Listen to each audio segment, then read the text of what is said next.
But what I thought was really kind of bad was, you know, you have 1 week between Christmas and New Year's. In our university, you have students who live all the way across the nation. For them to go home and come back, it's going to take 2 days for travel. Okay, so they gave us just these few days for Christmas, the day before and the day after Christmas. And then students had to come back for 3 days, and then they went on a New Year's holiday. That was because this is what they told me, and I believe it.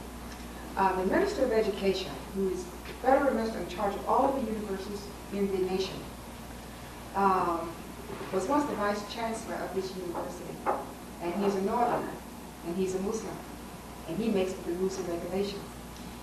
So he said, he felt that this Christmas holiday, we don't want those Christians to do this. So you come back, don't pay any attention to the holiday. We have to observe this. The universities in the South, I understand, do not observe it. Of course, they are older and much more prestigious than we are. We are young, so usually when you're young, you do what your parents say do. And so we did. Okay, let me see. I want to talk a little bit about about education. Not run out of time. During the 60s and up to perhaps the first part of the 80s, the Nigerian government was supporting a lot of its scholars to do higher education studies outside of the country. In fact, most of them, I think, got their education from abroad. That's why you really have so many very highly educated people. They could study abroad in the very best universities, all at the government expense. Okay? However, I think I've seen some statistics that said the Nigerian government supported annually during that period of time an average of 30,000 scholars a year. That's a bunch. Okay? Most of these people were from the South. Okay?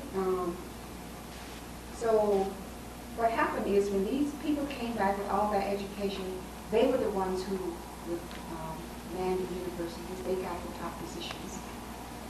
The people in the North have always somewhat been in control of the government. But with the people in the South being so educated, it's really difficult for them to control or even to compete with them. So we had universities springing up in the North. But with this loyalty to tribalism and to regionalism, they didn't have the staff from the North to man their universities. Okay? But they still want the university so they can catch up with the South. And that's what they're really trying to do now. They're trying very hard to catch up. Because when the Southerners were getting this Western education, they were learning Arabic. They were staying with the land. Because that was their way of life. They didn't want anything to do with the West. But now they are left with, we don't have enough people to staff the university. So now they're really having to depend on the people in the South. But it's kind of a problem. They don't want to really give the Southerners a position in that university. They want them to work by contract. Okay? And the Southerners say, well, we are Nigerians, we should be able to get a job, not just work by contract, and after 2 years, you may or may not. You need a contract. What it is they want the Southerners to train their people, and when their people get in a position, you hold the position, the big position. Well, I don't think people in the South are going to do a good job to work to train somebody to take their job. That doesn't make sense. But you do have some Southerners who work there on a contract basis. Some of the younger ones, full-time instructors and lecturers. But mostly they have to rely on expatriates. Most of that expatriate staff come from Asia. A lot of Asians there. They come from Germany and Europe. I think they use more German than anybody else. Because they use these people in science and technical areas. They come from other African countries and other Western countries.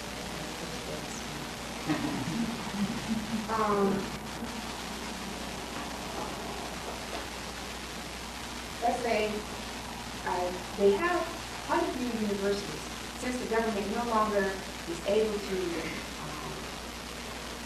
support all these people in foreign studies. They're having to train their people within the country.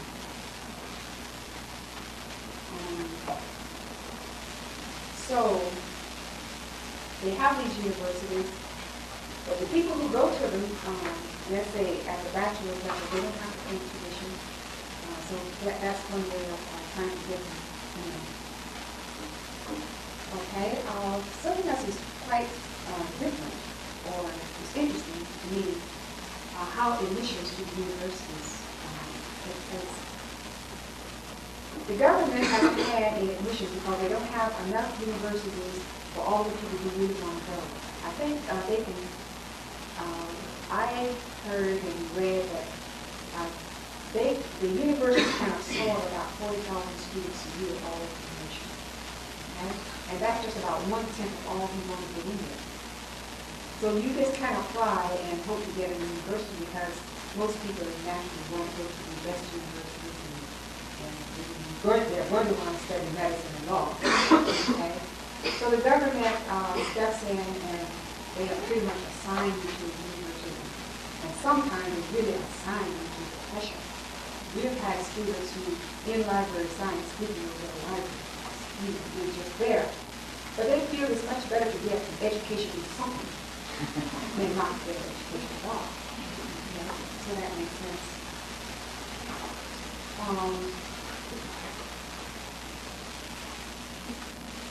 The University of Purdue has pretty much all the areas of study that any major university would have. They have law, they have medicine, they have veterinary medicine, they have liberal arts, all the food sciences, they have engineering, full program, they have library science.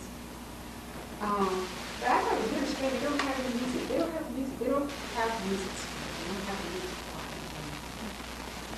That's kind of strange. Okay, let's see what else I want to tell you about since time is passing. I want to tell you about the student body. They have many, many more men who go to school than females.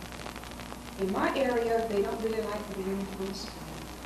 Parents will withhold their girls from school because they say if they're educated, then they won't make good wives. And that's what they are pretty much being reared for, to be a good wife. One of the 7. Okay. What about the academic ability of the students? I think those in my class ran the gamut. I had some brilliant students. In fact, I had one fellow, I told him that he just has to come to Florida State University to get his PhD. He was simply brilliant. And I got a letter last week saying he graduated first class. First class student that we've had to graduate from the Department of Library Science. And he was really, really good.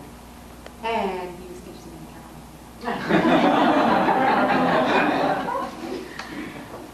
Okay.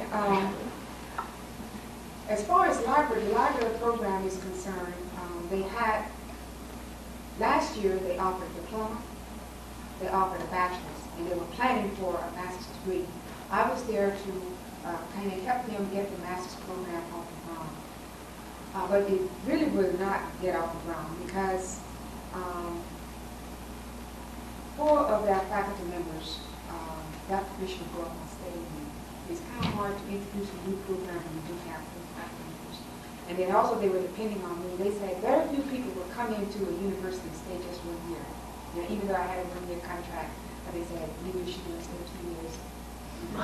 But I stayed 1 year. Okay, so they will not have the master's program. They probably would put it on hold and have it a little later on.